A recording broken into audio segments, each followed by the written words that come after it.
Hi guys! Welcome to my YouTube channel, Lerma Bien Mix Vlog. Pa nakapag-subscribe sa aking YouTube channel, please subscribe na. Cooking show ang vlog natin for today's video. Ituturo ko sa inyo kung paano magluto ng chicken kabsa, my own version. Let's start! Unang-una, linilinisan ko ng maigi ang chicken. Tinatanggal ko yung mga taba dyan sa loob at sinisigurado kong malinis na malinis talaga yung ating chicken. At ilinalagyan ko siya ng white vinegar. Kung mayroon kayong lemon, pwede naman.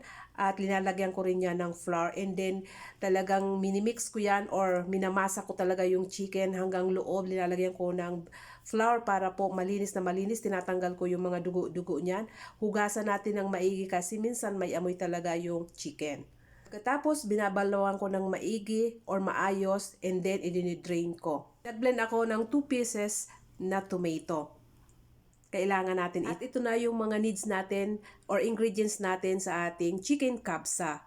1 whole chicken ang ginamit ko. Cooking oil, bay leaves, cardamom, cloves, cinnamon stick, chopped onion, dry lemon, ginger and garlic, red capsicum, tomato pure, tomato paste, coriander powder, cardamom powder, cinnamon powder, pepper powder, turmeric powder, paprika powder, cumin powder, and hot water, salt to taste. Nakalagay na dyan guys kung ano ang mga sukat ng aking mga ingredients na linagay sa aking lulutuin na chicken kabsa. Ilalagay ko din sa description box ang mga ingredients na ginamit ko para sure na matutunan mo yung recipe kong ito. Pag mayroon tayong mga sangkap sa ating kusina, madali lang talaga matutong magluto pala. Dati talaga hirap na hirap akong matuto sa mga luto ng Arabic food.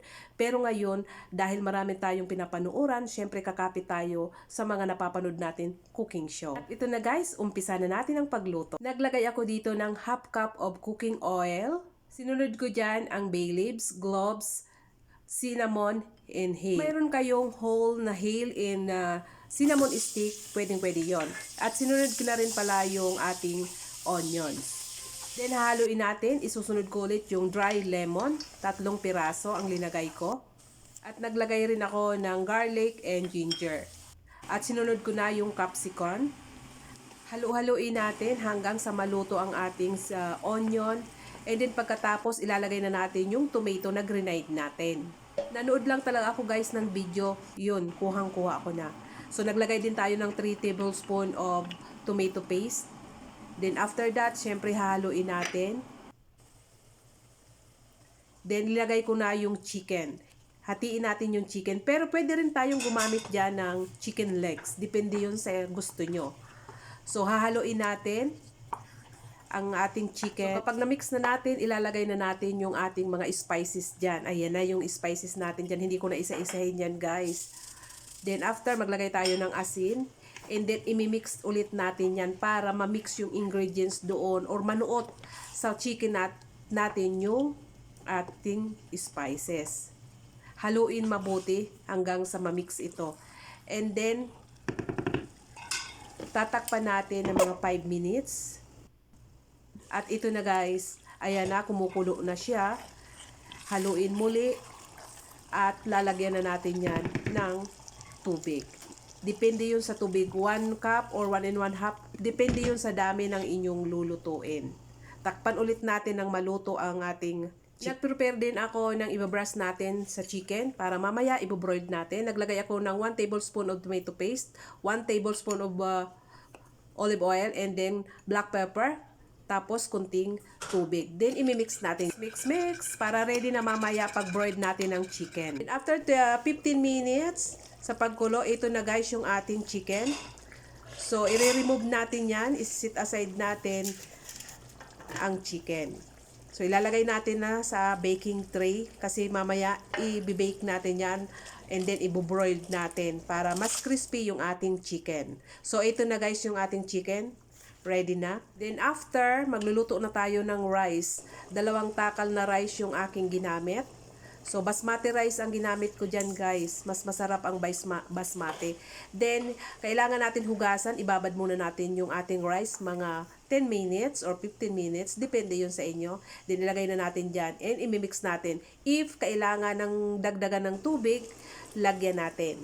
Oh, depende na yun sa inyo guys kung paano nyo tansyahin yung linuluto nyo. So, ayan.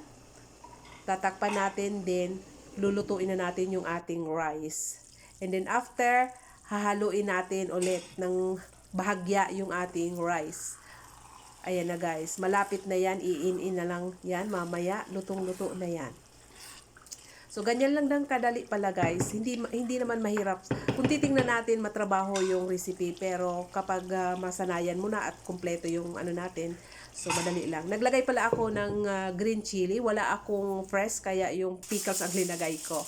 So, after that, tatakpan natin ng first ng foil, then cover ng kaldero natin. So, iyan, iinin na natin yan guys. Pag nag-iinin tayo, magbabrush na tayo dito ng ginawa natin kanina na tomato paste, olive oil, and then kunting water. So, ibabrush natin dyan para magkaroon ng kulay yung ating chicken mamaya. I-oven ko yan, magiging crispy yan.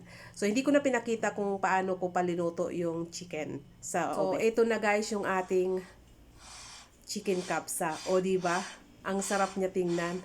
Sarap na sarap yung aking amo. Thank you for watching. See you next vlog.